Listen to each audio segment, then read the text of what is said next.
आपण सगळेजण पाहतोय सोलापूरच्या जनतेनं भरभरून प्रेम भारतीय जनता पक्षावर केलं. नुकत्याच झालेल्या जिल्हा परिषदेच्या निवडणुकीमध्ये भारतीय जनता पक्षाला स्वतःच्या ताकदीवर 38 जिल्हा परिषद सीट देऊन बहुमत दिलं आणि जवळजवळ आमचे अनेक सहकारी पण आमचे पक्ष आमच्या सोबत आहेत. आपण सगळ्यांनी बघितलं की भारतीय जनता पक्षानं एका शेतकऱ्याच्या मुलाला, शेतकरी कामगार मुलाला जिल्हा परिषद अध्यक्ष केलं आणि त्यानंतर आता सभापतीच्या निवडी आज या ठिकाणी होत आहेत. सगळा प्रादेशिक समतोल साधून, सामाजिक गणित साधून आज आम्ही सभापतीच्या निवडी जाहीर केलेल्या आहेत.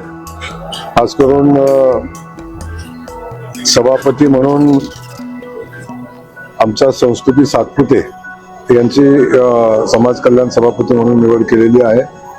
आमची याची कन्या अमृता वाघे यांची आम्ही महिला बालकल्याण सभापती म्हणून निवड केलेली आहे.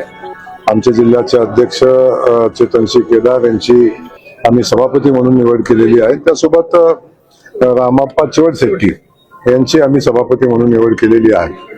आणि भारतीय जनता पक्षाच्या माध्यमातून सामान्यातल्या सामान्य लोकांना संधी देत असताना या जिल्ह्यातल्या जनतेच्या ज्या अपेक्षा आहेत त्या अपेक्षेच्या पूर्तीच्या दृष्टीनं ज्या गोष्टी करणं शक्य आहे तो करायचा आम्ही प्रयत्न या निमित्तानं करतो.